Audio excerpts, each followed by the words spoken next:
They say a king who cannot sleep will not long sit upon his throne. The war had ended 13 months ago. The bodies burned, the treaties signed, the borders secured. But the dead never truly leave. Every night, when the candles guttered low and the palace fell silent, they came for him, dragged him to a place where fog swallowed screams, where black water remembered every life taken, every choice that couldn't be unmade. A witch's curse, simple, brutal, unbreakable. Every night the dead will find you, and they did. Healers tried, potions failed. The kingdom watched their alpha king waste away, hollow-eyed, haunted, slowly dying on his feet, until one afternoon, in a sunlit council chamber, he fell asleep on the shoulder of a woman no one had ever noticed before. And for 20 impossible minutes, the dead let him rest. Some curses can't be broken by magic. Some require something far more dangerous. They require hope. 30 minutes earlier, Brennan's knee had been swelling again. The stubborn old fool refused to come down to the infirmary. So Isolde had sent Briar up with a poultice and strict instructions. Make sure he actually applied it. Simple. Except the council's discussion had shifted to contaminated grain stores, and someone who'd recognized her as the infirmary herbalist had asked her opinion on treatment. Before she could process what was happening, she'd been waved forward to sit beside the king himself and explain proper fumigation techniques for moldy grain.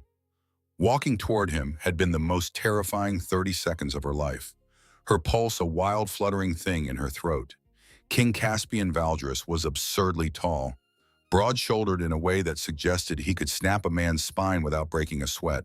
The sheer physical presence of him was crushing. The dark gray eyes that had locked onto her as she approached had made her forget how to make her legs work properly.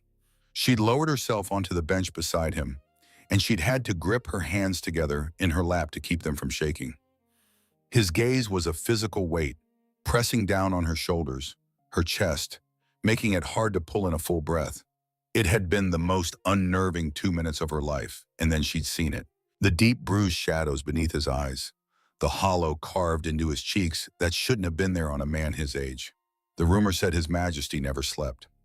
Looking at him up close, Briar believed every word, but she had not expected his breathing to deepen as she spoke, or for his head to tip slowly until his temple came to rest against her shoulder. The moment his weight settled against her, the world narrowed. To the warmth of him soaking through her sleeve, the impossible reality that the Alpha King had just passed out. On a nobody herbalist, in front of his entire council. Panic arrived a beat later. What was she supposed to do? The silence spread like spilled water, and now every single person in the room was staring at her, with varying degrees of shock. Rylan Ashford, the king's beta, rose slowly from his seat and mouthed very clearly, "Whatever you do, do not move."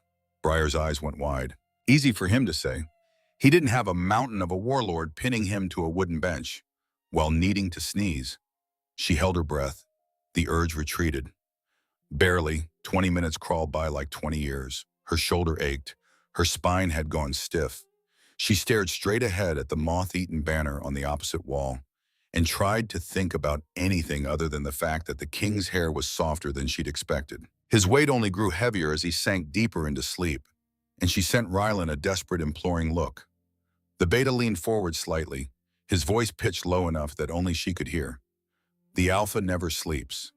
Briar blinked at mine. So long, it had been 20 minutes, a lifetime to her maybe, but hardly what anyone would call a proper rest. She glanced down at the king, at the way sleep had softened the hard line of his mouth into something almost gentle. Something in her chest did an odd, uncomfortable twist. Fine. She could sit a little longer, eventually, after what genuinely felt like an hour. Rylan rose and gestured. A guard approached, moving with the exaggerated caution of a man trying not to wake a sleeping wolf, and together they eased the king back against his chair. The moment his weight lifted, Briar nearly sobbed with relief. Rylan waved her toward the door. She stood on shaking legs and fled. She made it maybe 2 minutes down the corridor before the beta caught up with her. "The king is already waking," Rylan said, low and urgent. Briar stared at him, wondering what she was meant to say to that. "My condolences," she offered. The look Rylan gave her suggested that was not the right thing to say. "What did you do?" he asked. "How did you manage it?" "Manage what?" How did you make him sleep? Briar gaped at him. I didn't do anything. I just sat there. The beta's expression didn't shift, but the silence that followed felt far too heavy. People fall asleep sometimes, Briar added, suddenly nervous. Not him, Rylan muttered. A chill crawled down her spine. Are the rumors true then, she asked. The ones that say he doesn't sleep. Rylan ignored the question. Stay in the castle, he said instead. Don't leave the grounds. I'll be in touch shortly. Wait, do you think... Briar hesitated. Is he going to be angry? I don't know how the king will react, Rylan said quietly. So don't tell anyone what happened here. Understood. He left before she could respond. Briar stood alone in the empty corridor, her pulse still racing, and felt the first cold flicker of genuine fear. She hadn't thought the king would be angry with her. It wasn't her fault he'd fallen asleep.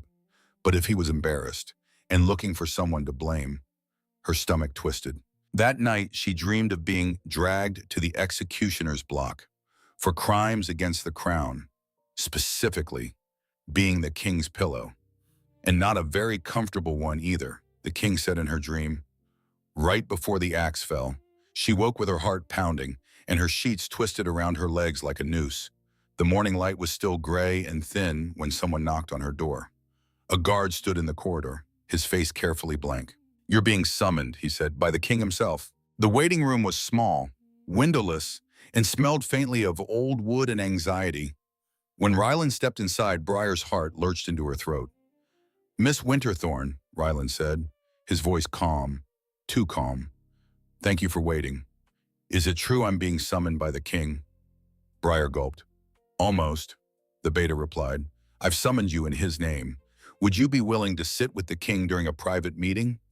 He paused. An experiment, if you will. She stared at him. Why? It came out as a squeak. Rylan didn't answer. The walk to the king's office felt like a funeral march. Briar's pulse hammered in her ears with every step. He's going to recognize me. He's going to remember. He's going to know I was the one who accidentally made him sleep like a baby in public somehow. Rylan stopped at a heavy oak door and pushed it open. The air was thick with old parchment, the narrow windows letting in only thin gray light that seemed to disha before it reached the corners.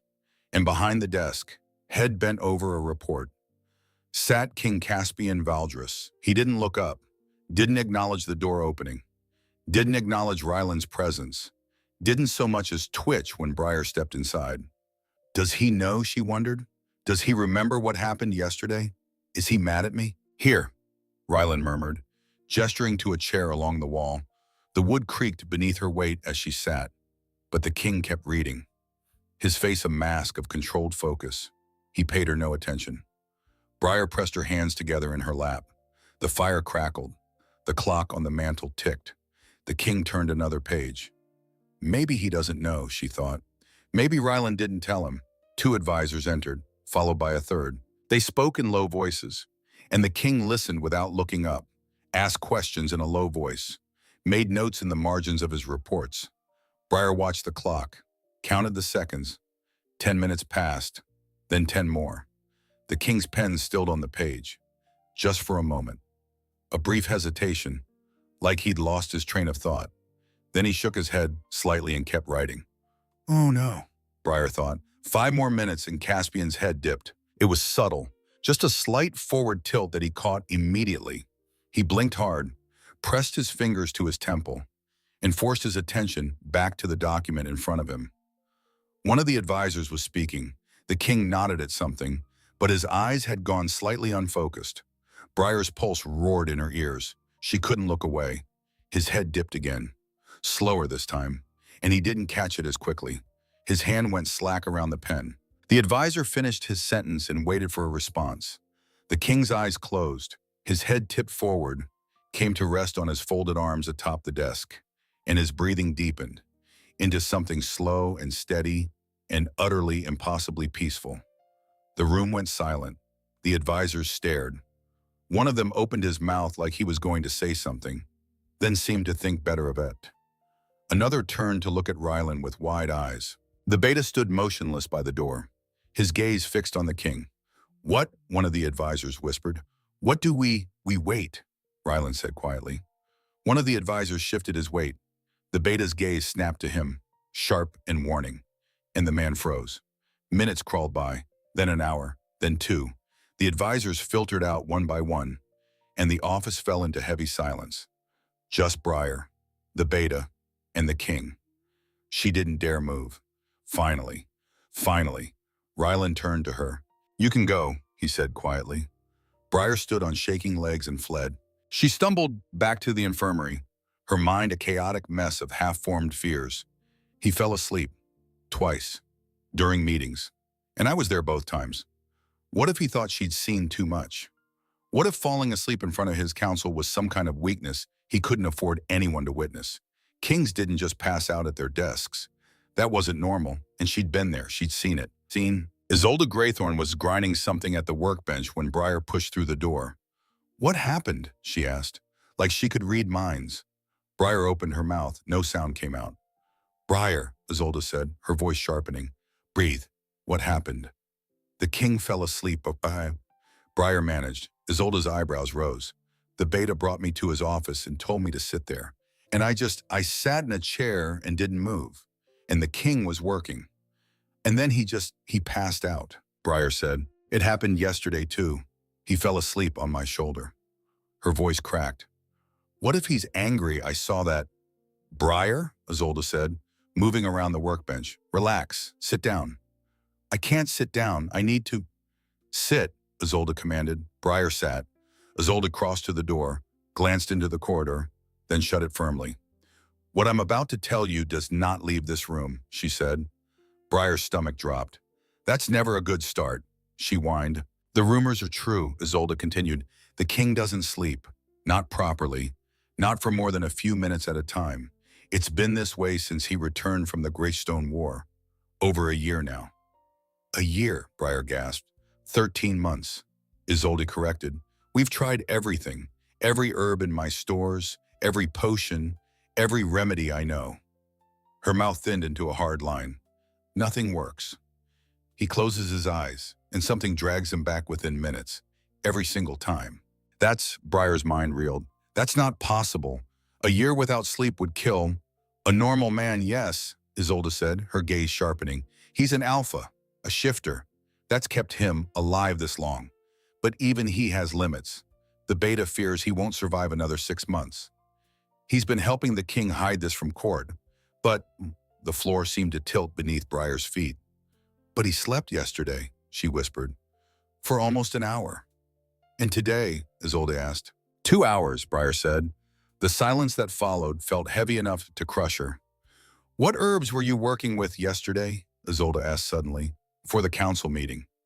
What were you carrying on your person?" Briar blinked at the abrupt shift. "I willow bark, the poultice for Counselor Brennan's knee. Some dried lavender I'd been sorting earlier in the day. Nothing unusual? Why?" Isolde shook her head. "And today, what were you carrying today?" "Nothing," Briar said. "I wasn't working with anything." Isolde moved to her shelves. "Scent-based sedatives are rare, but they exist. If something in your natural scent, or perhaps a residue from the herbs you handle regularly." "Wait," Briar said, her voice strangled. "So you think he fell asleep because of me?"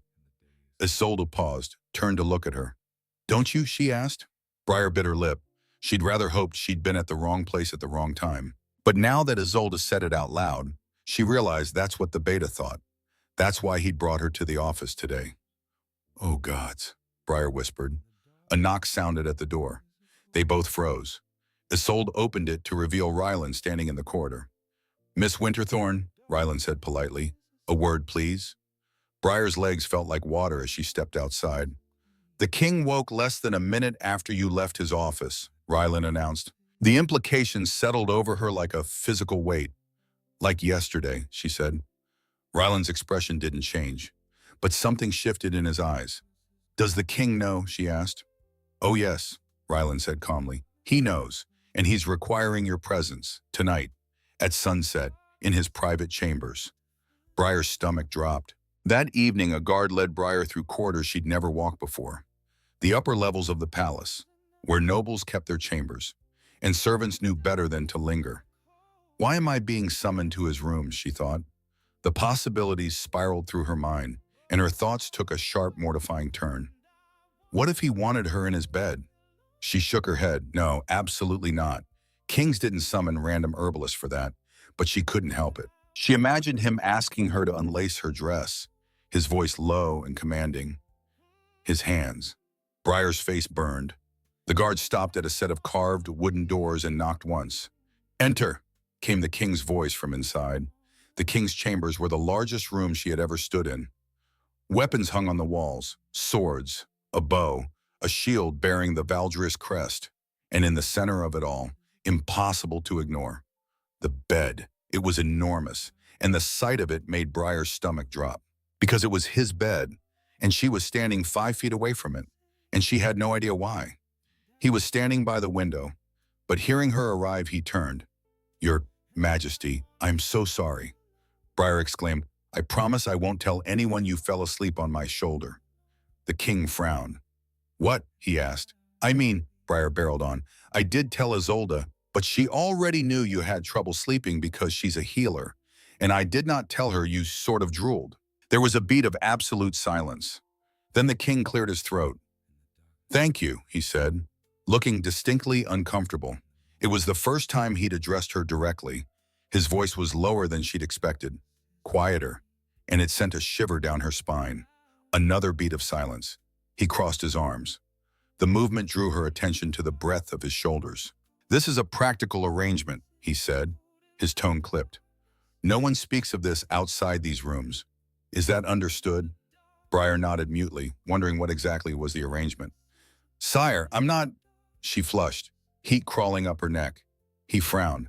"You're not what—" "I'm saving myself for marriage," Briar blurted out, her voice coming out louder and more defensive than she'd intended. The king blinked at her, slowly.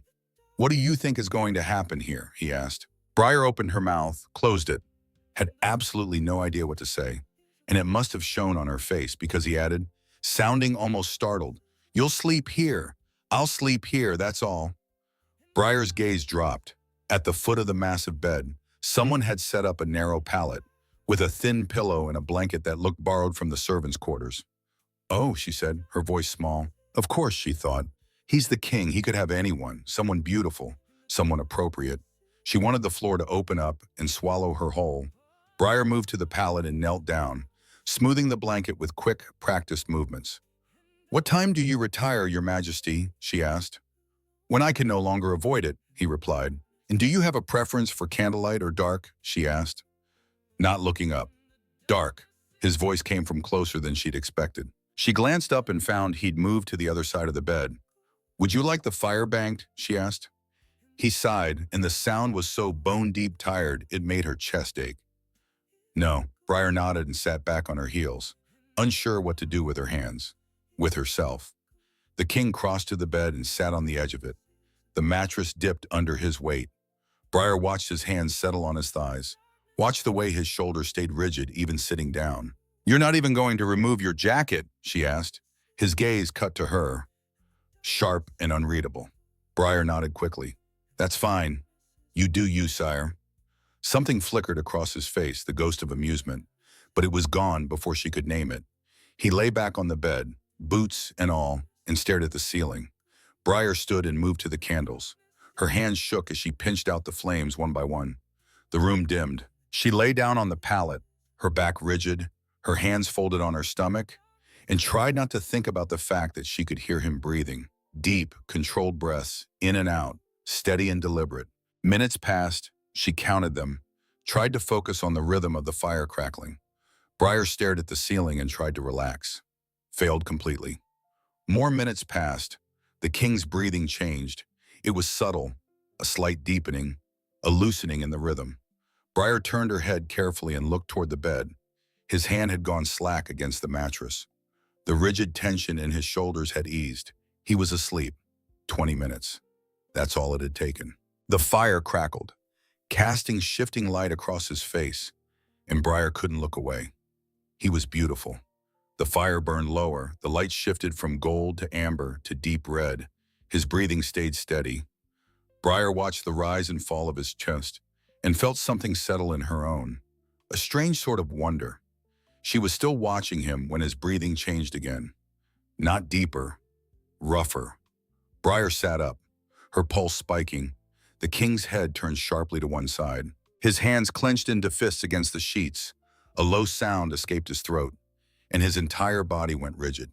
He was having a nightmare. Briar scrambled to her feet on instinct and reached for his shoulder without thinking. "Your Majesty." She blinked, and when her eyes opened, she was somewhere else, somewhere cold, surrounded by fog, thick and gray and utterly still, pressing in from all sides. The air smelled of damp stone and ash. Trees surrounded her, but they weren't right. Too tall, too skeletal, their branches reaching like fingers against the white sky. "Where am I?" The words came out as a whisper. The silence was suffocating. No wind, no bird song, nothing. Except something moved in the fog. A presence, patient, hungry, aware. "Hello," Briar called out, her heart hammering. Her voice disappeared into the fog like it had been swallowed. Briar turned. The king stood 10 feet away, staring into the fog, at the thing she couldn't see. His face was expressionless, but his hands were clenched at his sides, his knuckles white. "Your Majesty," Briar called out. He didn't move, didn't acknowledge her. "Your Majesty." She took a step toward him, panic rising in her throat. The thing in the fog was closer now. She could hear it. Footsteps, slow, deliberate, coming through the trees. The king didn't react. Briar grabbed his hand and pulled.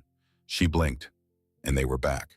The king's chambers, the dying fire, the warm amber light. Briar was standing beside the bed, her hand still on the king's arm. He was asleep beside her, his breathing steady again, his face peaceful, like nothing had happened. She pulled her hand back slowly, racing pulse thrumming in her temples, and stared down at him. What just happened? She wondered out loud. A rhythm formed. In the mornings, Briar woke before Caspian, or at least she tried to, but she found herself lingering longer each day, watching him sleep in the gray dawn light. She'd slip out before he woke, dress quietly, and return to the infirmary before the palace stirred. During the days she did not see him. Their lives did not overlap. He ruled a kingdom. She treated burns and stomach complaints and sprained ankles. In the evening, she arrived at his chambers after the palace had settled, set up her things on the narrow bed that had replaced the pallet, and tried to make conversation. He mostly ignored her, or replied in grunts. Then they slept. No more nightmares, no more strange dreams of foggy places and patient, hungry things in the dark. Nothing strange, though a candle did appear on the table nearest her bed, and now the fire was always stoked before she got there. "Thank you for the candle," she said one evening as she unpinned her hair. The king glanced up from the report he was reading. "What candle? The one you leave burning for me." His ears went slightly pink, and Briar bit back a smile. Later she could hear him awake in the dark, making the sound of someone whose body refused to cooperate, no matter how desperately it needed rest. So without really deciding to, Briar started talking, not about anything important. She told him about the apprentice who'd mixed up the yarrow and the feverfew last year, and given a guardsman a poultice that turned his arm temporarily purple. She didn't know when he stopped shifting and fell asleep, but in the morning he asked, "The apprentice, the one with the purple arm, did the color fade?" Briar stared at him. He'd been listening. He remembered. 3 days, she said, but the apprentice got in so much trouble. Caspian was quiet for a moment. Then, "The apprentice was, you wasn't it?" he asked. Briar froze. "What? No, I would never." He just looked at her, one eyebrow raised slightly. "Yes," she admitted. "Yes, it was me, but in my defense," the king began to laugh. Briar stared at him, startled and transfixed. Then she smiled. By day 14, they were talking more easily. Small things, favorite foods, childhood memories, his preference for morning training sessions, her obsession with cataloging every herb in Isolde's collection. It felt normal, which was terrifying in its own way, because normal wasn't what this was. This was the Alpha King, and a foundling herbalist, sleeping in the same room night after night. And somehow, it was working. He was sleeping 90 minutes now, sometimes 2 hours. Color was returning to his face, the hollows in his cheeks filling out. Rylan reported the change to Isolde, who smiled and said nothing. Briar tried not to think about what it meant. that her presence was healing him, or that leaving would kill them both. The nightmare came without warning. One moment Caspian was asleep, breathing steady. The next his entire body went rigid, his hands fisted in the sheets, his head thrashing. A sound tore from his throat, raw and agonized. Briar was on her feet before she'd made the conscious decision to move. "Your Majesty," she reached for his shoulder. The moment her hand made contact, the world tilted. She was back in the fog, but this time it was worse. The silence wasn't just absence of sound. It was weight, pressing down on her lungs, making it hard to breathe. The fog moved with intention, reaching, curling around her ankles like hands. No, not again. Briar spun, looking for him. Caspian stood 20 feet away, staring at something in the mist. His face was pale, his eyes wide with horror. Caspian. She didn't use his title, didn't think about protocol. He didn't respond. Briar ran to him, grabbed his arm. "We have to go, now." But he didn't move. His gaze was fixed on something ahead. And when Briar followed his line of sight, she saw it. A lake or a pond, black water, smooth as glass, stretching out into the foam. And in it, something was moving. She squinted and gasped. It was a wolf sinking into the dark water, struggling, its movements growing weaker, not just one, 2, 3 more. Briar's breath caught in her throat. She looked at Caspian, then back at the wolves drowning in the black water. "We should go," she said. Reaching for his arm, he didn't respond. One of the wolves shifted, the terrible, agonizing transformation from beast to human. And a hand broke the surface, reached toward the king. "Please," the voice said, distorted and desperate, shocked. Briar grabbed Caspian's hand and pulled. She woke gasping, wrenching upright in the dark, blood roaring in her ears, sweat cooled on her skin. She was back in the king's chambers, and beside her. Caspian was awake. He was sitting up, looking at her. And there was something in his expression, something straight and resigned, that made her chest tighten. "Bad dream?" he asked quietly. Briar pushed her hair from her face. Fog, black water, trees that were wrong, something in the dark. She swallowed hard. "Did you see it too?" He froze, frowned, shook his head. "What?" he asked eventually. "You were there," Briar said, the words tumbling out. "In my dream, it felt not like a dream, like a place, an actual place. And you were there. And it's not the first time." Caspian's face went pale. "You've been there before." He looked shocked, appalled even. "Yes, She paused. "You've been there too. It's where you go, isn't it? It's why you don't sleep." He moved away, swung his legs over the side of the bed and put his head in his hands. She knew she was right. "Why didn't you say anything?" Briar demanded, her voice rising. "The healers, the council, Rylan, they've all been trying to help. I've been trying to help. You should have said." "It wouldn't have changed anything," he interrupted, his voice flat. Briar clenched her fists in the sheets. "You don't know that. I've been able to follow you there too, haven't I? With this information, we can—" He flinched. "You should go," he said. The words cut through the air like a blade. Briar stared at him. "You want me to go?" She watched the line of his shoulders, the tension coiled in his back. "Go," Caspian said again, still not looking at her. "I didn't think," he paused. "I don't want you getting stuck in that place too." "I wasn't stuck," Briar began. "But what if you are—" He turned to face her finally. "What if instead of helping me, you're being contaminated by me? What if I pull you in and you can't get out?" She shook her head, reaching for him. "Your Majesty, you don't know that." "Go," he said. She tried to touch him, but his hand shot out, catching her wrist. "It's an order, he said, meeting her eyes. "Leave." The word came out as a roar, echoing off the stone walls. Briar flinched back like she'd been struck. For a moment they stared at each other across the bed. Then she fled. She grabbed her robe with shaking hands and ran from the room, his rejection ringing in her ears. The door slammed shut behind her. In the empty corridor, she pressed her back against the cold stone wall and tried to breathe through the ache in her chest. He'd sent her away. To protect her, maybe.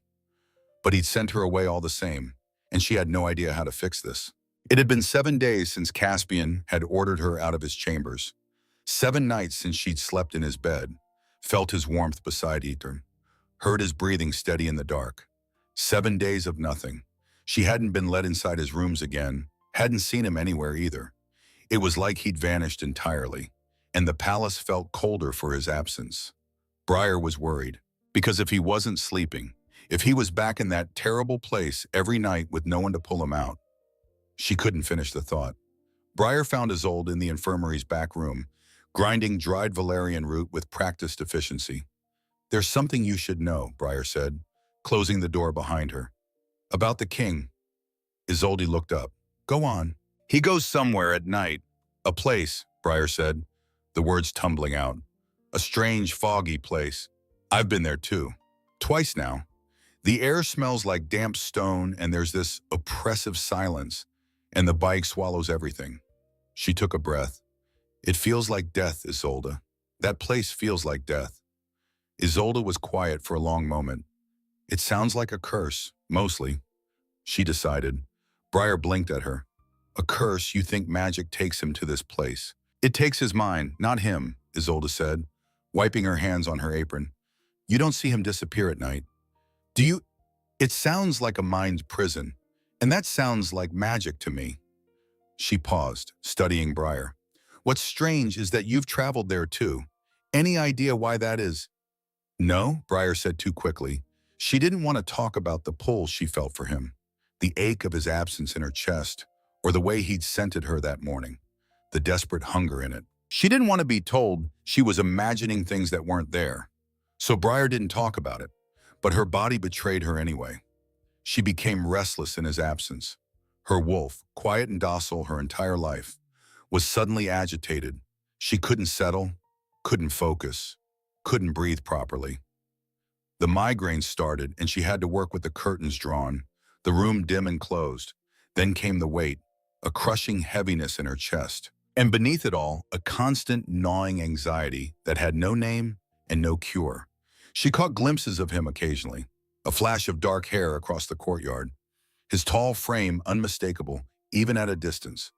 But he never looked at her, never made eye contact, never acknowledged her presence at all. And so the ache got worse. By day 21, she could barely stand upright. Counselor Brennan sent for her that afternoon, his knee again, swelling and painful. Briar gathered the necessary supplies. Each movement took more effort than it should. The corridor seemed to stretch longer than usual as she made her way to the council chambers. The door was open. She could hear voices inside. Brennan's gravelly tone complaining. Ryland's measured responses. And beneath it all, a voice that made her heart lurch with desperate relief. Caspian. Briar paused in the doorway. Wait, he was there, at the head of the long table, surrounded by maps and correspondence. She took a breath and stepped inside. "Your medicine counselor," she said. She crossed toward Brennan, acutely aware of Caspian's presence to her left. She glanced at him as she passed. He didn't look up. His gaze stayed fixed on the document in front of him, his jaw tight, his posture rigid, like she wasn't there at all. The ache in her chest intensified. Briar reached Brennan's eye and set down her supplies on the table with a soft clink of glass against wood. Her hands trembled slightly as she prepared the compress. She could feel Caspian across the room, could sense every breath he took, but he wouldn't look at her. She tried again, lifting her gaze as she worked, willing him to meet her eyes. Nothing. He turned the page. The weight in her chest grew heavier. Her vision swam slightly at the edges, gray creeping in. The room felt too warm suddenly, the air too thick. "Counselor, if you'll just..." she started, reaching for his knee. The world tilted. It happened fast. Her vision went white at the edges, then gray, then black. She heard the tincture bottle hit the floor. She heard her name. Briar, sharp and alarmed and utterly devastated, in a voice she would know anywhere. Then she was falling, and the world was disappearing. And strong arms caught her before she hit the ground. She felt herself being pulled against a solid chest, felt hands cradling her head, felt the frantic thunder of a heartbeat beneath her ear. She woke to the smell of dried herbs and linen. The infirmary. She was in the infirmary. Briar blinked, trying to orient herself, and froze. Caspian sat beside her bed, his head in his hands. When he heard her stir, he looked up, and the relief that flooded his face was so profound it stole her breath.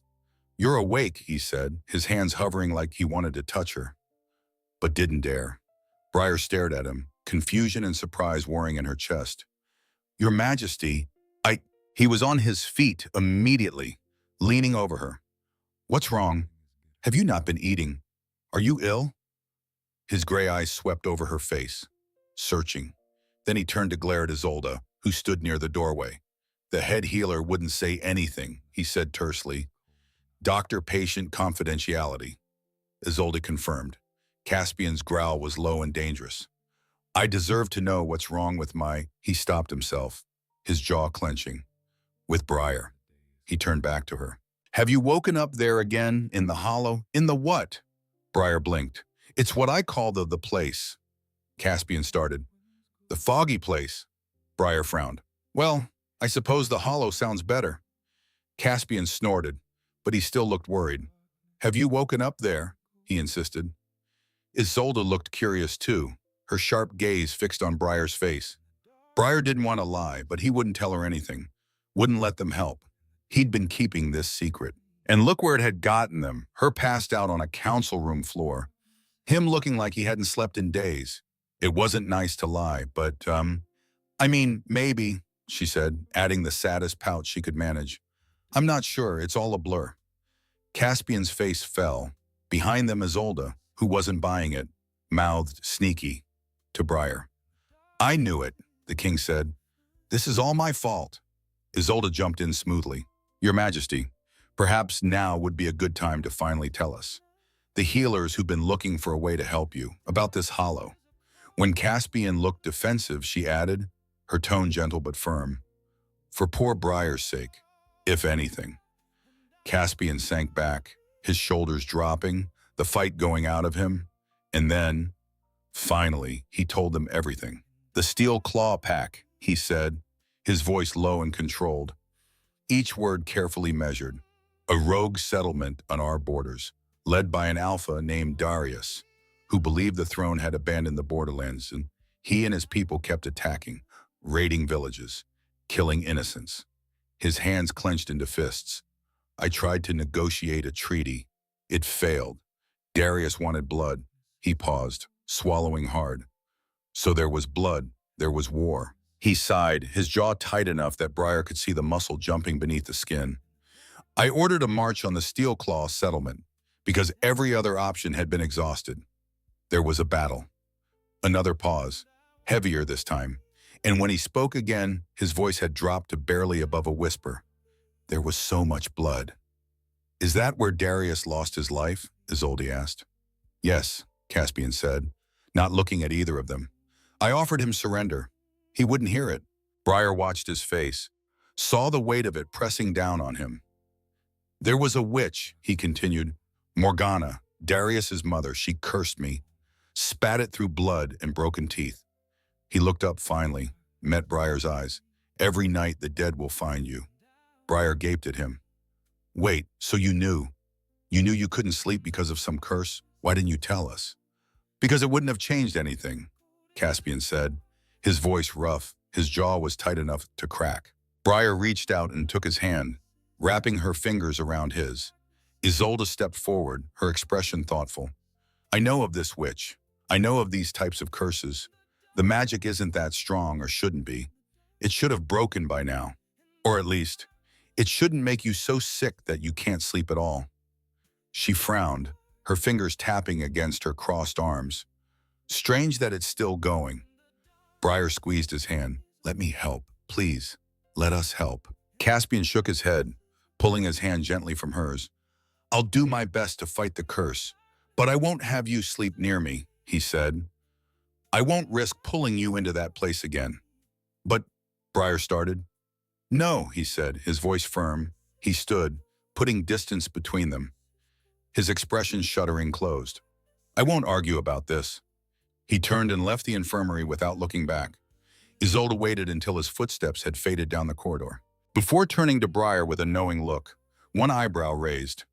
"Lying about having nightmares," she said mildly. "Crafty." Briar had the grace to look guilty. He wouldn't let us help otherwise. She defended. You're much the same. He and you, Isolde observed. Briar startled, because Isolde was comparing her to a king. What do you mean, she asked. You've been sick too, Shaw. Don't think I haven't noticed, Isolde said. I'm not sick, just slightly, Briar tried. You passed out, Isolde interrupted flatly. Briar shut her mouth. Into the arms of your king, no less, Isolde continued, who brought you here growling at everyone who tried to approach. It doesn't take a genius to figure out what's going on here. Briar's pulse quickened. And what would you say is going on, Mistress Isolde? You share a bond, she replied. You and him, an incomplete one, pulling you together. The harder you resist, the harder it will pull. Briar's face burned. No, but he doesn't want me. He doesn't want me sleeping beside him, she protested. Isolde rolled her eyes and leaned back in the chair. Because he seeks to protect you from his curse. Uselessly, might I add. The bond is forming, whether either of you accepts it or not. But if his curse isn't stopped, he'll die. She paused, letting the words sink in. And because of the growing bond you share with him, you'll die too. Briar stared at her and felt the truth of it settle into her bones. Like a key turning in a lock she hadn't known was there. What do I do? She whispered. Isolde's expression softened. You choose, she said simply. You can leave, save yourself, or you can stay and fight for both of you. Briar didn't hesitate. I stay. Briar stood outside the king's chambers, her heart hammering so hard she could feel it in her throat. Rylan had escorted her here without explanation, without asking if she wanted to come. Just a firm hand on her shoulder and a quiet, he needs you. Which didn't make sense, because Caspian had made it very clear he didn't want her anywhere near him. The beta knocked once, opened the door, and gently pushed her inside, then left. The door closed behind her with a soft click. Briar stood frozen in the middle of the room. Caspian was by the window, his back to her. The sun was setting, painting the sky in shades of amber and gold, but the light couldn't reach him. He looked, diminished, shoulders hunched, head bowed, like the weight of the world was crushing him. You shouldn't be here, he said, without turning around. Briar's hands clenched at her sides. Rylan brought me. I'll speak to him. Don't. She took a step forward. He's worried about you. We all are. Caspian's laugh was bitter. Worried, that's rich. Another step. You look terrible. That made him turn. His eyes were bloodshot, the shadows beneath them so dark they looked like bruises. His hair was disheveled, his shirt wrinkled. He looked like he hadn't slept in days, which, of course, he hadn't. Thank you for that observation, he said dryly. Briar crossed her arms. When was the last time you ate? I don't remember. When was the last time you slept? His jaw tightened. You know the answer to that. 7 days. 7 days since he'd sent her away. This is killing you, she said quietly. Better me than you. The words hit her like a slap. Briar took another step, then another, until she was standing right in front of him, close enough to see the exhaustion carved into every line of his face, close enough to smell the cedar and smoke scent of him, that her wolf had been crying for. If you want me gone, she said, her voice steady despite the fear racing through her, then make me go. Caspian stared at her, his hands fisted at his sides, like he was physically restraining himself from reaching for her. You don't understand what you're asking. I understand perfectly.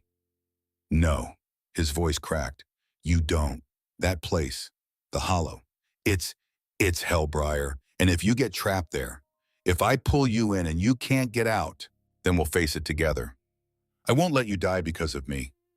Briar reached up, placed her hand against his cheek. He flinched, but didn't pull away. And I won't let you die alone, she whispered. For a long moment, they just stood there, his eyes closed, his face pressed into her palm, like she was the only thing keeping him upright. I can't, he breathed. You can. I don't deserve. Stop, she said it firmly. Stop deciding what you deserve. Let me choose. His eyes opened, gray and storm dark and full of something that made her chest ache. Why, he asked, raw and broken. Why would you choose this? Briar smiled, small and sad and true. Because someone has to. They sat on opposite sides of his bed. the fire crackling between them. Neither of them had moved to sleep yet. Briar could feel the tension radiating off him in waves. "You knew," she said finally, "about the bond." It wasn't a question. Caspian's hands gripped his knees. "Yes." "For how long?" A pause. "Since the council meeting, the first day." Briar's breath caught. "That long?" He nodded. "I thought I was going insane at first. Your scent was. Everywhere. In the halls, in my chambers, in my sleep." His voice dropped. "I'd wake up reaching for you, and you wouldn't be there. And it felt like I was dying." Briar's throat tightened. "Why didn't you say anything?" "Because I didn't want this for you." He turned to look at her finally. "You're young, you have your whole life ahead of you. And I'm broken, cursed, a king who can't even sleep without help." "You're not broken." "I killed people, Briar, innocent people. In a war you didn't start. That doesn't change what I did." She shifted closer to him on the bed. "No, it doesn't. But it also doesn't make you unworthy of this." She gestured between them. Caspian's laugh was hollow. "You don't know what you're saying." "I know exactly what I'm saying. You deserve better than—" "Let me decide what I deserve," Briar interrupted, her voice sharp. "I've spent my whole life being told what I'm worth, where I belong, what I should accept." She reached for his hand. "Don't you do it too." His fingers curled around hers, tight and desperate. "I'm afraid," he admitted. So quietly she almost didn't hear it. "Of what?" "That I'll hurt you, that the curse will take you, that you'll see what I've done and realize I'm not worth saving." Briar squeezed his hand. "I've already seen it. Remember, I've been in the hollow. I've seen the dead." She paused. "And I'm still here." Caspian's breath shuddered out of him. "Why, Tana?" "Because," she smiled, "someone has to choose you. Might as well be me." A new rhythm formed, slower this time, more careful. They slept in the same bed now, not touching at first, just close. Close enough that Briar could hear him breathing. Close enough that her wolf finally stopped pacing. By day 26, they were holding hands, fingers intertwined in the dark, his thumb tracing circles on her palm. A small gesture, but it felt like everything. During the days, Briar worked in the infirmary, and in the evening she came to his chambers. Sometimes they talked about small things, favorite seasons, childhood memories, the way he'd learned to fight at 8 years old, the way she'd learned to identify poisonous plants at 6. Sometimes they didn't talk at all, just sat together by the fire, her head on his shoulder, his arm around her waist, comfortable in the silence. On day 28, he told her about the war, not the battles, not the strategy, but the cost. "There was a village," he said, staring into the flames, "on the border, caught between us and Darius's forces." Briar waited. "We tried to evacuate them, but Darius got there first, used them as shields." His voice went flat. "We had to choose, let them die or retreat and lose the territory." "What did you do?" "We advanced." The words hung in the air, heavy and final. "Some of them survived," he continued. "Most didn't." Briar took his hand. "You made an impossible choice." "I made the choice a king makes, not a good man." "Maybe they're the same things sometimes." He looked at her then, like he wanted to believe her, but couldn't quite manage it. On day 30, Isolde called Briar to the infirmary. "Sit," the older woman commanded. Briar sat. Isolde studied her for a long moment, then smiled. "You look better." "I feel better. The bond is settling." It wasn't a question. Briar nodded. He's trying. We're trying." Isolde's expression softened. "Good. That's good." She paused. "But the curse hasn't broken." "No, it won't. Not until he forgives himself." Briar sighed. "I don't know how to help him do that." "You can't," Isolde said gently. "That's his work, not yours." She leaned forward. "But you can stand beside him while he does it, and sometimes that's enough." Then she did something unexpected. She pulled Briar into a hug. "You're doing well, child," she murmured against Briar's hair. "I'm proud of you." Briar's eyes burned, because Isolde had never said that before. "Thank you," she whispered. When they pulled apart, Isolde's eyes were suspiciously bright. "Now go. Your king is waiting." Briar woke to gray light and the smell of ash. Wrong. This was wrong. She sat up quickly and froze. She wasn't in Caspian's chambers. She was in the hollow. The fog pressed in from all sides, thick and suffocating. And beside her, Caspian. He was sitting up too, his face pale. "No," he breathed. "No, you shouldn't be here." "Where are we?" But she already knew. His hand found hers in the mist. "I'm sorry," he said. "I'm so sorry." Briar stood, pulling him with her. "It's okay. We'll wake up, like before." Except something was different this time. The hollow felt solid, real in a way it hadn't been before, and when Briar tried to pull them out, to yank them back to waking, nothing happened. They were stuck. "Caspian," fear crept into her voice. He pulled her close. "Stay with me. Don't let go."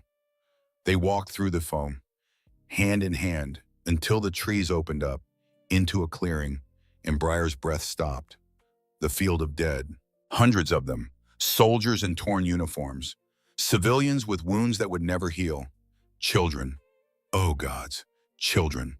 They stood silent at first, just watching, and at the edge of the clearing, a lake, black water, smooth as glass, and in it, shapes moving, sinking, wolves in human form, drowning slowly in the dark. Caspian made a sound, low and agonized, and sank to his knees. Every night, the same nightmare. They'd fall asleep holding each other and wake in the hollow. Sometimes for minutes, sometimes for what felt like hours. The dead never moved closer, but they watched, always watching. And the voices started on day 34. Whispers at first, then louder. "You should have saved us. A better king would have seen. Our blood is on your hands."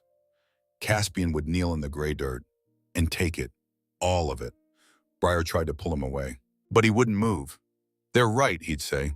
And Briar wanted to scream, because they weren't right. They weren't even real. She realized it on day 37, when one of the soldiers spoke, and it was Caspian's voice. Not exactly, but close enough. "You failed us." Caspian's own words, his own guilt, given form. "They're not real," she told him. He didn't seem to hear her. "Caspian, listen to me. They're not real. They're you, your guilt. That's all." He finally looked at her. "Does it matter?" "Yes, because you can't fight ghosts, but you can fight yourself." His laugh was broken. "I've been fighting myself for 13 months. I'm losing." Briar grabbed his face between her hands. "Then let me help you fight." The dead parted, like a curtain being drawn back, and she walked through. A young woman, 19, maybe 20, dark hair, soft eyes, a wound in her chest that bled and never stopped. In her hands, a white cloth, surrender. Caspian went rigid. "No." The woman tilted her head, smiled, sad and knowing. "Hello, Your Majesty." Her voice was wrong, layered, like 100 voices speaking at once. "Leora." Caspian's voice broke on the name. Briar's hand tightened on his. "Who is she?" But Caspian couldn't answer, because the hollow was showing her. Images flashing through her mind. A battlefield at dawn, smoke and screams, and through it all, a figure running, young, female, holding a white cloth high, calling out, "Peace, please, peace." Crossfire. Someone shouts a warning, too late. She falls, and Caspian is there, catching her, holding her as the light fades from her eyes. "I'm sorry," he says, over and over. "I'm sorry, I'm sorry." Briar gasped. The vision released her. Leora stood before them, still smiling that terrible, sad smile. "You remember me." "I never forgot," Caspian whispered. "Good." She took a step closer. "You carry me, all of us, every day." "Yes." "Why?" The question hung in the air. Caspian's hand shook. "Because I deserve to." "Do you?" "Yes." Leora's head tilted the other way. "Or is it easier to punish yourself than to forgive?" Caspian flinched, like she'd struck him. "I don't deserve forgiveness." "Then why are you still breathing?" No answer. Briar watched the exchange, her heart breaking. Because Leora wasn't attacking him. She was asking. The same questions Briar wanted to ask, but didn't know how. "You could have died," Leora said. "In the battle." In the months after, you could have let the curse take you. She gestured to Briar, but you didn't. You fought. Why? Caspian's gaze slid to Briar. I don't know. Liar. The word cracked like a whip, and Leora's smile vanished. You know exactly why. You just won't say it. She leaned in close. Because saying it means admitting you want to live. And if you want to live, then you have to forgive yourself. And you don't know how. Briar's breath caught. Because Leora was right. Caspian looked away. I can't. Can't or won't. Both, Leora straightened. Then you'll die here. And she'll die with you. She gestured to Briar. Is that what you want? No. Then choose. It's not that simple. It is. Leora's voice softened. It really is. You just have to say it. Caspian shook his head. And the ghost, the manifestation, whatever she was, sighed. Then I'll see you tomorrow night, and the night after, and the night after that. She turned, began to walk away. Until the curse takes you both. Isolde burst into the infirmary workroom, where Briar was grinding valerian root. Badly, her hands kept shaking. I found it, Isolde said. Briar looked up. Found what? The answer, the reason the curse won't break. She spread papers across the table. Old texts, research notes, scribbled diagrams. Morgana's curse was simple, basic, a nightmare hex, should have faded in weeks. Isolde's finger tapped the parchment. But it didn't, because it's not just her magic anymore. Briar leaned in. What do you mean the curse is a seed? Isolde explained. Morgana planted it, but Caspian is feeding it. With his guilt, his self-hatred, his belief that he deserves punishment. She looked up, met Briar's eyes. The magic is parasitic. It feeds on the host's emotions, grows stronger the more they believe they deserve it. So it's not really the curse keeping him from sleeping. It's both. The curse creates the hollow, but his guilt traps him there. Briar sank into a chair. How do we break it? He has to forgive himself. That's what Leora said. Isolde's eyebrows rose. Leora, a ghost, in the hollow, except she's not really a ghost. She's him, his guilt-given form. Briar rubbed her face. She keeps asking why he won't let go, and he says he can't, that he doesn't know how. Isolde was quiet for a moment. Forgiveness isn't knowledge, it's choice. What? He doesn't need to know how to forgive himself. He needs to choose to, despite not knowing how. That doesn't make sense. It does, Isolde said gently. You don't heal because you understand your wounds. You heal because you decide to, even when you don't know the way. Briar thought about that, about her own ghosts, the parents who'd left her, the worthlessness she'd carried. Could she just choose to let it go? I don't know if he can, she said finally. Then you'll have to show him. Word spread through the court that the king was struggling. They didn't know about the curse, but they knew about Briar, the foundling herbalist who slept in his chambers. Some called her his mistress. Others, his weakness. Brennan put an end to that on day 50, in the middle of a council session, when Lord Halverton made a snide comment about inappropriate attachments. Brennan stood, slow and deliberate, and looked at Halverton with eyes that had seen 68 years of politics. You want to talk about inappropriate, he asked, voice cutting through the room. Then let's talk about how you profited from the war, selling grain at triple the price while families starved. Halverton went pale. Or we can talk about the king. Brennan continued, who made the hardest choices any of us will ever have to make, who carries the weight of those choices every single day. He paused. And the woman who helps him carry it, who asks for nothing, expects nothing, and gives everything. His gaze swept the room. If that's inappropriate, then I want no part of your propriety. He sat, the room was silent. Ryland caught Briar's eye, from where she stood in the corner, delivering Brennan's medicine, and winked. On day 51, Ryland found her in the herb garden. The king is lucky to have you, he said without preamble. Briar nearly dropped her basket. Thank you. I mean it. I've known Caspian since we were boys, and I've never seen him like this. Cursed and exhausted. Ryland smiled. Hopeful. That stopped her. He doesn't seem hopeful. He's fighting. That's hope enough. The beta's expression turned serious. Before you, he'd given up, was just waiting to die. Briar's chest tightened. I didn't do anything. You chose him. That's everything. On day 52, Isolde called her into the workroom. Again. Sit. Briar sat.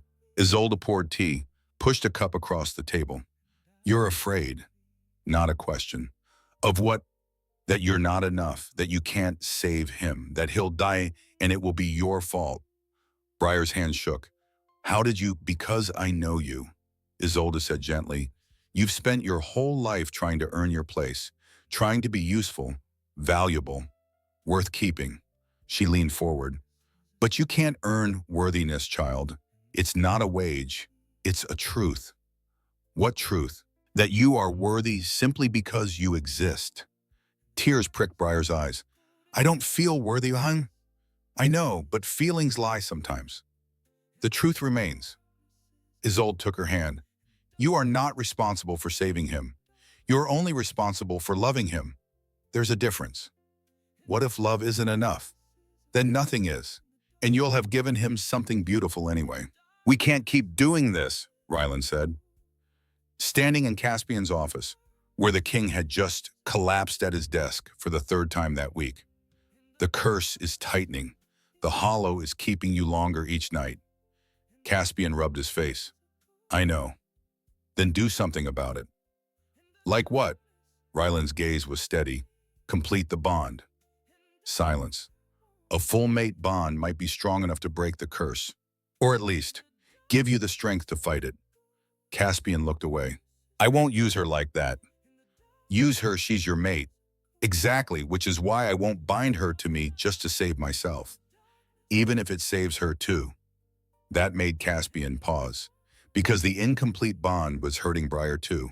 Not as much as him, but enough. Talk to her, Ryland said quietly. At least give her the choice.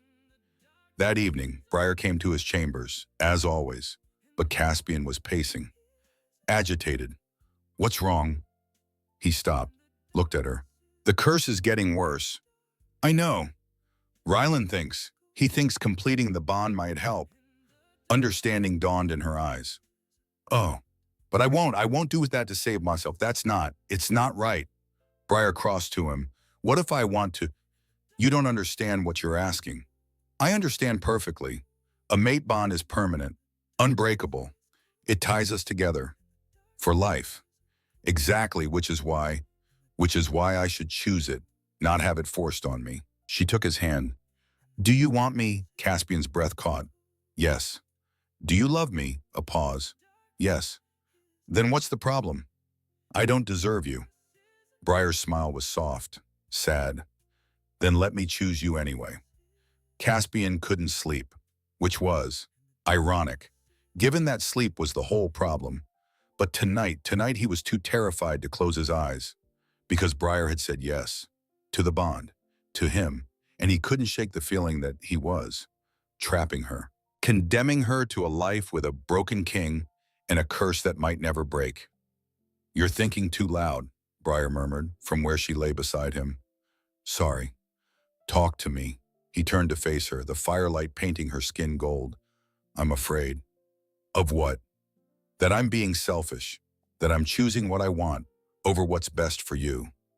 Briar's hand found his cheek. What if they're the same thing? They're not. How do you know? Because you deserve better than... Stop. Her thumb pressed against his lips. Stop telling me what I deserve. I'm the only one who gets to decide that. She shifted closer until there was no space between them. I love you, she said simply. Wuss and all.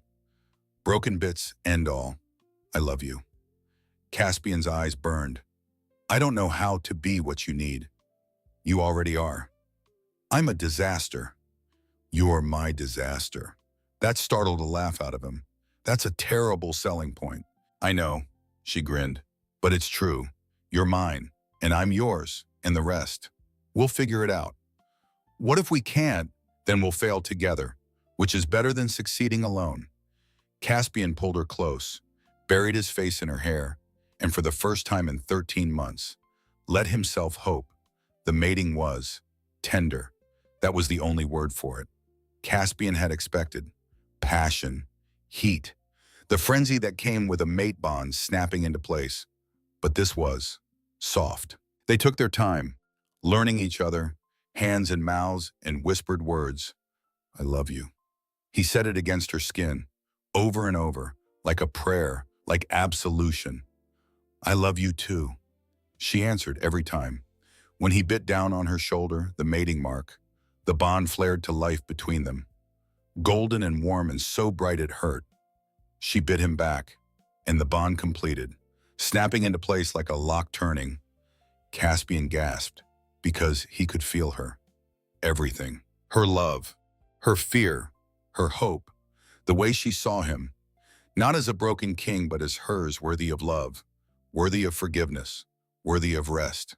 And for a moment, he believed it. They lay tangled together afterward, hearts beating in sync, bond humming between them. "We did it," Briar whispered. "We did." She pressed a kiss to his chest, right over his heart. "I love you. I love you too." They fell asleep in each other's arms, peaceful, complete, whole. And when they woke, they were in the hollow, both of them, trapped deeper than ever before, the fog so thick they could barely see. And around them, the dead, closer now, watching, waiting. Leora stood at the center, smiling that terrible, sad smile. "Welcome back," she said, and the fog closed in. The fog was alive. It moved with intention, pressing against Briar's skin like hands in the dark, cold and invasive and wrong. The air smelled of ash and grief and the absence of hope. "Caspian," she called out, her voice swallowed almost immediately by the oppressive silence. This was never a nightmare, she realized with creeping horror. This was a prison, a cage built specifically to hold him, to break him, night after night after night. She found him on his knees in a clearing, if it could be called that, a space where the fog thinned just enough to see. "Caspian!" Briar rushed forward, her bare feet silent on the too soft ground. He was diminished in a way that made her heart stop. The man she knew, the king who commanded a room simply by entering it, the wolf whose presence was undeniable, was stripped away here. What remained was so utterly defeated it made her chest ache. She dropped to her knees beside him, reached for his face. "Caspian, look at me, please." His eyes were fixed ahead, staring at something. Briar followed his gaze and her breath caught. Figures moved at the edge of the clearing, shapes with faces she didn't recognize. Soldiers in torn uniforms. Civilians with wounds that would never heal. Wolves in human form with eyes that reflected nothing but death. "The dead won't leave you alone," she murmured, understanding settling over her like ice water. So much death. But of course, what did she expect from a war he was being haunted by thousands? They stood silent at first, then began to murmur. Their voices overlapped, creating a terrible chorus of accusation and sorrow that echoed through the fog. Some wept, some screamed, and Caspian just watched, like he couldn't bear to close his eyes. "Come," Briar said, pulling at his hand. "We have to get out of here." He didn't move. She felt his pain through the bond, a crushing wave of sorrow and guilt so profound it nearly dragged her under with him. Then the sorrow intensified, crystallized, focused. One figure stepped forward from the mass of dead, closer than the rest. A young woman, small, with gentle eyes and a wound in her chest that would never close. Blood stained the white cloth she clutched in her hands. "Leora," Caspian murmured, and the name came out broken. "Who is she?" Briar asked, though she could feel his guilt and horror intensifying. Suddenly the bond flared, and she saw. The young woman running toward their line, white cloth raised high, her face desperate and hopeful, trying to broker peace for her people. Someone shouting. Chaos. The terrible moment of hesitation that lasted too long. And then she was falling, the cloth still clutched in her hands, surprise and betrayal written across her face. Caspian holding her body afterward, horror seizing him as he realized what had happened, what he'd failed to prevent. "I'm sorry," Caspian said to the ghost. She represented all the innocent lives lost. Briar understood. Every civilian casualty, every unavoidable tragedy, they all wore her face in his mind. "Your Majesty, these are the casualties of war." Someone had told him in that memory, an advisor perhaps, trying to offer cold comfort. "She was a person," Caspian had roared in reply. Briar's eyes filled with tears as she realized the full extent of what the curse did to him. It fed his sorrow. Worse, It fed his guilt, took the wound that wouldn't heal and poured poison into it every single night. The ghost, Leora, spoke. Her voice was soft, patient, almost kind, which made it so much worse. "You could have stopped it," she murmured to Caspian. "You should have seen me. A better king would have. This blood is on your hands." "No," Briar interrupted, shaking Caspian's arm. "It wasn't your fault. You went to war to protect your people, because Darius didn't accept peace while me. You did your best in a terrible situation." But even as she said it, she realized the horrible truth. These weren't the ghost's words. They were his. The curse had taken his guilt and given it a mouth, and every night it fed him the poison he already believed. "You can't save someone who doesn't want to be saved," Isolde had told her. Briar watched Caspian's head dropping, his hands pressing flat against the yielding ground. She could feel him through the bond, and what she felt wasn't fear, it was agreement. He wasn't fighting the hollow, he was agreeing with it. "You think you deserve this," she whispered, horrified. "That's why the curse is growing. That's why you won't fight it. Because you think you deserve it." He did. She felt it now, clear and undeniable through their bond. He believed Leora's death, all their deaths, was a debt he hadn't finished paying. Briar didn't know what to do. She knelt beside him in the soft, wrong ground. "What happened to them?" "To you, it was awful," Briar murmured, her voice thick with tears. "It was awful, and you can't just forget. I get that. I'm sorry." Caspian's head lifted slightly. His eyes found hers, and they were raw, stripped of every defense. "She ran toward the line," he said. "She was carrying a white cloth. She was trying to surrender, and I did not see her in time." Briar's eyes filled with tears, feeling his guilt and shame at full force through the bond. "You were not enough to stop it," she said to Caspian, forcing the words out past the lump in her throat. "But no one could have been. That is not a failing. That is the truth of war. It doesn't say anything about you." She paused, then continued, her voice softer. "My parents abandoned me, and for so long I thought I deserved it. That if I'd been better somehow, they would have kept me. But that's not how it works." She looked at the ghosts surrounding them, then back at Caspian. "I deserve to move on from the past, to heal, and so do you, and so do they." Her gaze swept over the crowd of dead. "You're all trapped here, but you can let them go." Briar felt the tears on her face and didn't wipe them away. She reached out and took Caspian's hand, gripping it tightly. "Let her go," she said, her voice breaking. "Let them rest. You are allowed to put this down." For a long moment, nothing happened. Then something shifted in the fog, not physical, something deeper. The dead began to stir, one by one. They turned away from Caspian, their faces softening, the accusations fading from their lips. "I'm sorry," Caspian said again. "I'm sorry I couldn't save you. I'm sorry for all of it." The fog began to thin, just slightly, and the dead, one by one, dissolved into the gray, like breath into cold air. Their voices faded. Leora looked at Caspian one last time, and for a moment, just a moment, she smiled, a real smile, sad but forgiving. Then she was gone. But the fog didn't lift. If anything, it pressed in harder, and Briar realized this wasn't over. The curse pulled them apart.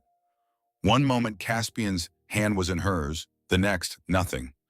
"Caspian," Briar spun, but he was gone. The fog had swallowed him, and she was alone. Panic clawed at her throat. She ran, calling his name, but the hollow was changing, the ground beneath her feet shifting, and ahead, shapes emerging from the mist. Her ghosts, the parents who'd left her. But this time they looked different, older, tired, worn down by something Briar couldn't name. "You came back," her mother said. "We didn't think you would." Briar stopped. "What?" "We thought maybe you'd moved on, found peace," her father stepped forward. "But you're still here, still carrying us, still letting us define you." Briar's hands clenched. "You abandoned me." "We did." The simple admission knocked the air from her lungs. "Why?" Her mother's face crumpled. "We were young, scared, stupid. We thought we couldn't give you what you needed. So we left you somewhere we thought you'd be safe. And we've regretted it every day since. Briar shook her head. You're not real. You're just my guilt, my wound. Does it matter? Her father asked. Real or not, the pain is real. The question is real. What question? Are you going to keep carrying us, or are you going to let go? Briar's breath shuddered. I don't know how. Yes, you do, her mother said gently. You've already done it once, when you chose to believe you were worthy. Now you just have to keep choosing. Every day, every moment, until the choice becomes truth. The ghost began to fade. We're sorry, they said in unison, for what we did, for what we took from you. But you have to forgive us, not for our sake, for yours. And they were gone. Briar stood alone in the fog, racing pulse thrumming in her temples, and realized she could choose to hold on to the pain or release it. I forgive you, she whispered to the empty air. I forgive you, and I forgive myself.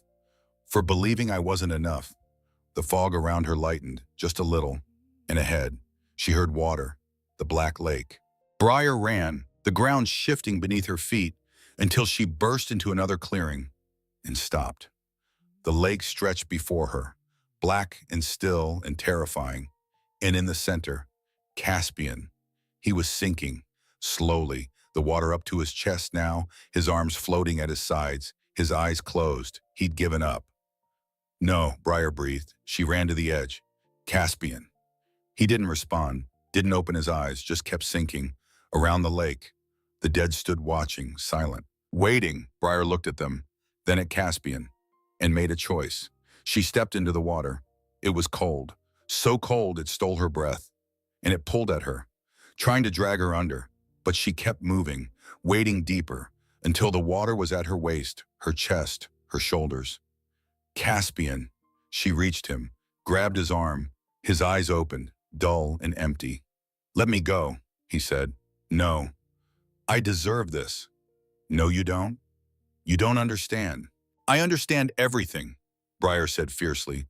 I understand you're in pain, that you carry guilt that's crushing you. I also understand you're human, and humans make mistakes. Even kings. She pulled at him, trying to lift him, but he was so heavy, and the water was pulling them both down now.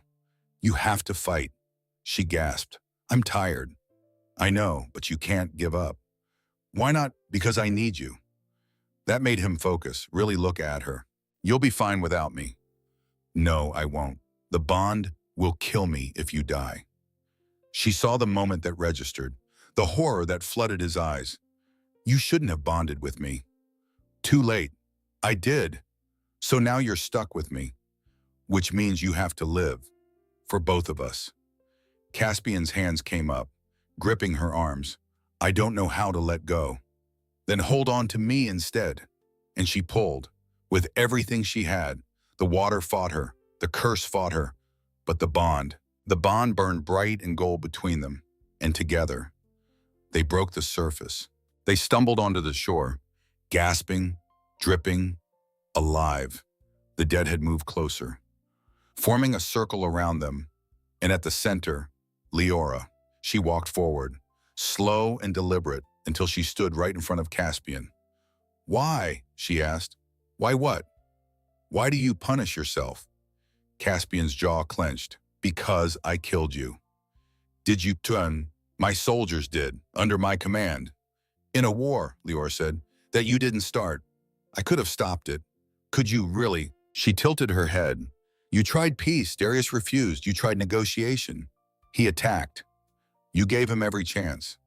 And he chose war. That doesn't absolve me. No, Leora agreed. It doesn't. Nothing will. She stepped closer. Because absolution isn't the point. Forgiveness is. I don't deserve. There it is again, Leora interrupted. That word, deserve. You don't get to decide what you deserve. That's not how forgiveness works. Caspian stared at her. Then how does it work? You choose it, even when you don't feel it, even when you think you don't deserve it. You choose to forgive yourself, not because you've earned it, but because holding on to guilt is killing you. She gestured to the dead around them. We're already gone. Our pain is over. But yours continues, and it doesn't honor us. It doesn't change what happened. It just keeps you trapped. Briar squeezed Caspian's hand. She's right. He looked at her. Then back at Leora. I don't know if I can. You don't have to know, the ghost said gently. You just have to try. She held out her hand, palm up. Let me go. Let us all go. Not because you've forgotten, but because you choose to remember without punishment. Caspian's breath shuddered, his eyes filled with tears, and slowly, so slowly, he reached out, placed his hand in hers. I'm sorry, he whispered. I know. I'll never forget you. Good, don't.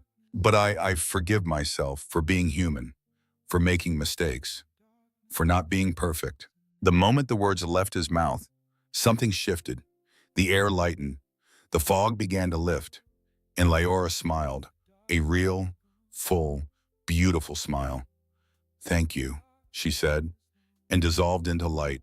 One by one, the other dead followed, fading, disappearing, until Caspian and Briar stood alone in a clearing that was no longer gray, but golden. The curse was breaking.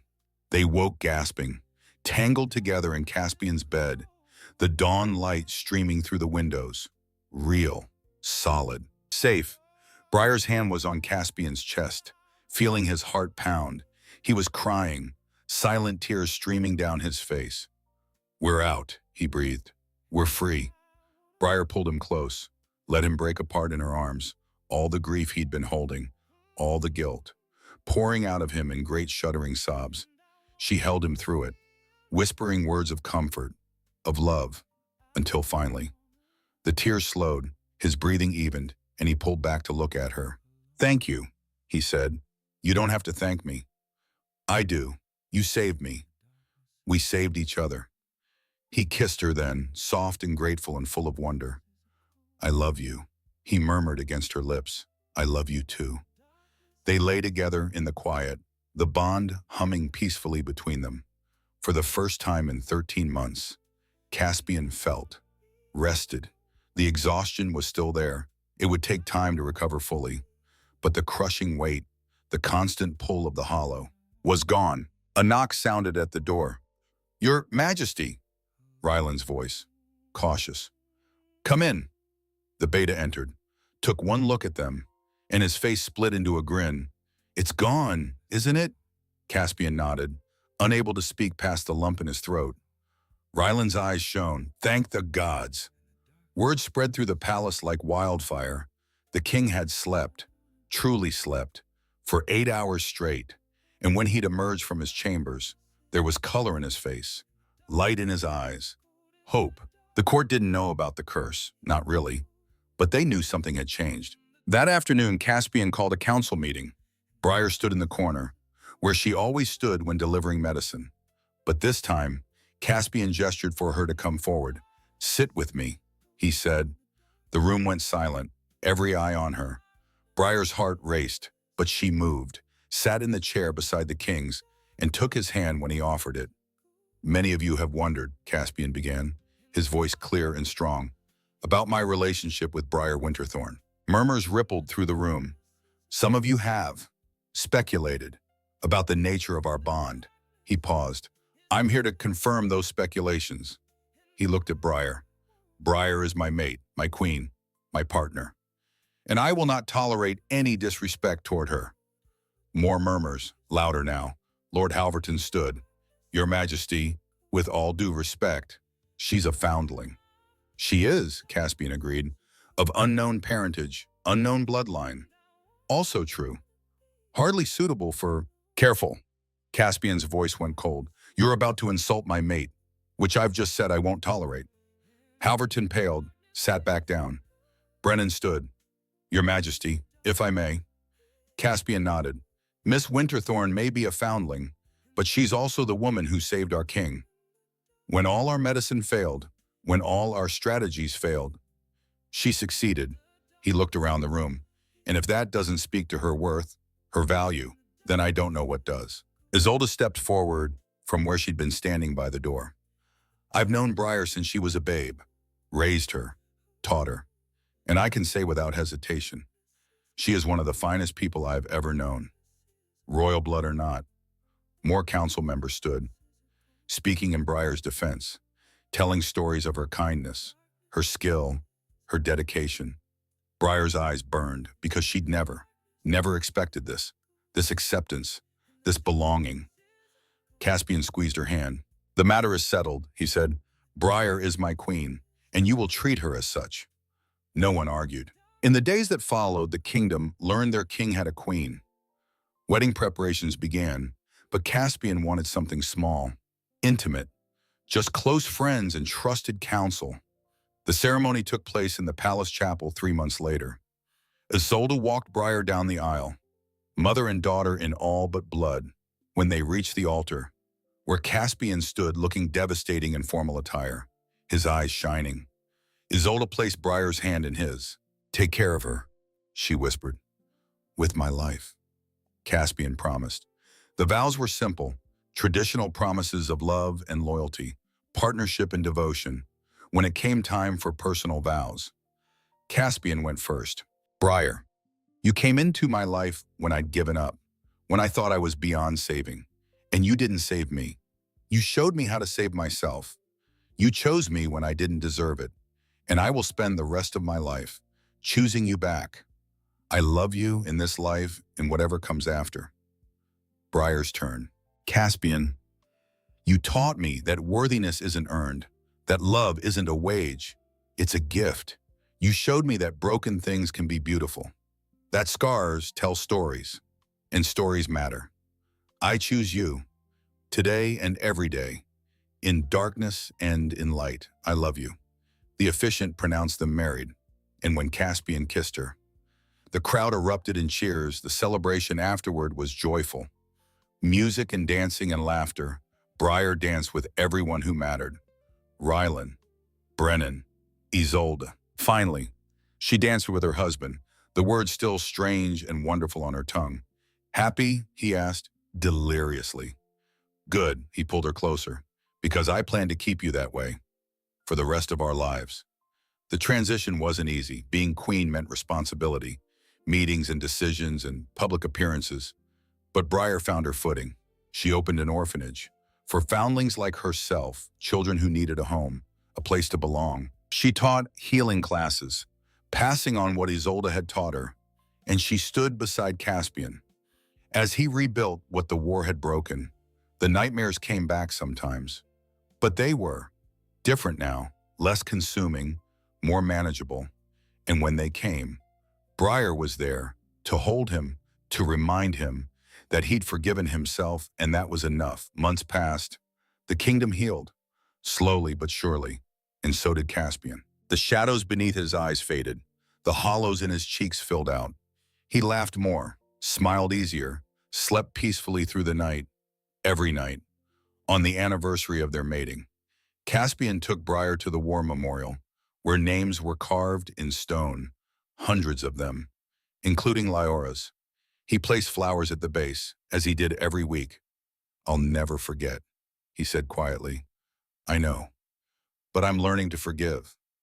"I know that too." He turned to her. "Thank you for helping me learn." Briar took his hand. "We learned together." They stood in silence, honoring the dead, then walked home, together, 1 year later. Briar woke to golden morning light and the feeling of Caspian's hand on her stomach, where the small curve of their child grew, 3 months along. "Good morning," he murmured, his voice still rough with sleep. "Morning." She turned in his arms, studied his face. The peace there, the contentment. "Sleep well?" she asked. "Like the dead." She swatted him. "Too soon." He laughed, caught her hand, pressed a kiss to her palm. "I slept perfectly, as I do every night, thanks to you. Thanks to us." "Fair." He shifted so his hand covered hers on her stomach. "Are you scared?" he asked. "Terrified." "Me too. But we'll figure it out, together. We'll probably make mistakes, definitely. But we'll love them, fiercely. And that will be enough." Briar smiled. "Yeah, it will." They lay together in comfortable silence, the bond humming peacefully between them, warm and golden and whole. Outside, the kingdom woke, preparing for another day. In the infirmary, Isolde taught a new class of apprentices in the council chambers. Rylan reviewed reports. In the orphanage, children laughed and played, and in the royal chambers, the king and queen held each other, not because they had to, but because they chose to. Every morning, every night, every moment in between, Caspian pressed a kiss to Briar's forehead. I love you. I love you too. Thank you for choosing me, always. They drifted back to sleep, peaceful, complete, free. The curse had ended, but their love was just beginning. Some curses break, some loves last. This was both, and it was enough, more than enough. It was everything.